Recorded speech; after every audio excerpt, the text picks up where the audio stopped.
এই জাকাতের টাকা গ্রহণ করতে পারবে না যারা সেই ৮ ক্যাটাগরির মধ্যে পড়ে না, যাদের ব্যাপারে বলা হয়েছে পবিত্র কোরআনে সূরা তওবা অধ্যায় ৯ আয়াত নম্বর ৬০। এই মানুষগুলো জাকাত গ্রহণ করতে পারে না, এটাই সাধারণ নিয়ম।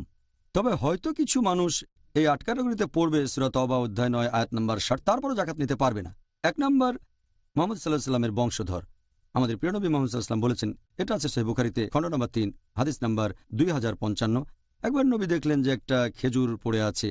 তিনি বললেন সেটা খেতে ইচ্ছে করছিল, কিন্তু ভয় পেলাম যে হয়তো এটা বদান্যতা, কারণ নবী বা তার পরিবার কোনো রকম বদান্যতা গ্রহণ করতে পারবেন না। কারণ একটা হাদিস আছে সহিহ বুখারীতে খণ্ড নম্বর ২ বুক অব জাকাত হাদিস নাম্বার ১৪৯১।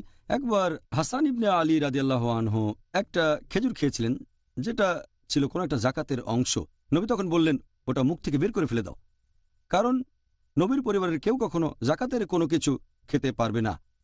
এখানে কারণটা হচ্ছে যে লোকজন যেন অভিযোগ করতে না পারে যে নবী তো জাকাত নিয়েছেন, জাকাত দেয়া মুসলিমদের জন্য আবশ্যক, নবী সেখান থেকে নিচ্ছেন, তাহলে এটা আল্লাহ সুবহানাহু ওয়া তাআলার রহমত, এটা আল্লাহ সুবহানাহু ওয়া তাআলার জ্ঞান। তিনি নিশ্চিত করেছেন যাতে মানুষজন অভিযোগ করতে না পারে। আমার মতে এটা একটা কারণ। আর দ্বিতীয় ক্যাটাগরি, এই ৮ ক্যাটাগরিতে যারা পড়বে তারপরও জাকাত নেবে না, সে যদি হয় অমুসলিম, যদি অবিশ্বাসী হয়। আর নবী মুহাম্মদ সাল্লাল্লাহু আলাইহি ওয়াসাল্লাম বলেছেন, এই হাদিসটার উল্লেখ আছে সহিহ বুখারীতে খণ্ড নম্বর ২ বুক অব জাকাত হাদিস নাম্বার ১৩৯৫। নবী বলেছেন যে জাকাত দেওয়া বাধ্যতামূলক তোমাদের সম্পদের উপর, সম্পত্তির উপর, আর ধনীদের থেকে সম্পদ নিয়ে সেটা গরিবদের দাও।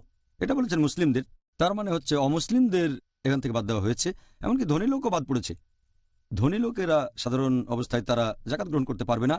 আর এছাড়াও আমাদের নবী আরো বলেছেন, এই হাদিসটার উল্লেখ আছে তিরমিজিতে হাদিস নাম্বার ৬৬১। আমাদের নবী মুহাম্মদ সাল্লাল্লাহু আলাইহি ওয়াসাল্লাম বলেছেন যে মানুষটা হচ্ছে ধনী এবং সুস্থ স্বাভাবিক, তাকে জাকাত দিতে হবে না।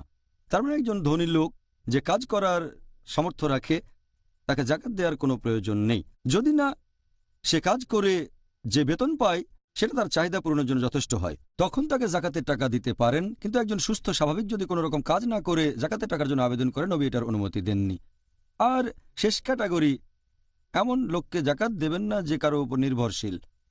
হয়তো সে এই ৮ ক্যাটাগরিতে পড়বে, হয়তো সে গরিব অথবা মাসাকিন অথবা হয়তো দেনায় পড়েছে, তবে যে অন্যের উপর নির্ভরশীল, যেমন ধরেন একজন লোক তার স্ত্রীকে জাকাত দিতে পারবে না, স্ত্রী তার উপর নির্ভরশীল। জাকাত দিতে পারবে না তার ছেলে বা মেয়েকে, কারণ ছেলে মেয়ে তাদের বাবা মার উপর নির্ভরশীল। একইভাবে ছেলে তার বাবাকে জাকাত দিতে পারবে না, কারণ ছেলে তাদের উপর নির্ভরশীল। এই হচ্ছে ৫ ক্যাটাগরি যাদেরকে জাকাত দেওয়া যাবে না, যদিও তার ৮ ক্যাটাগরি হতে পারে যারা জাকাত নেবে। এটা আছে সূরা তাওবা অধ্যায় ৯ আয়াত নম্বর ৬০।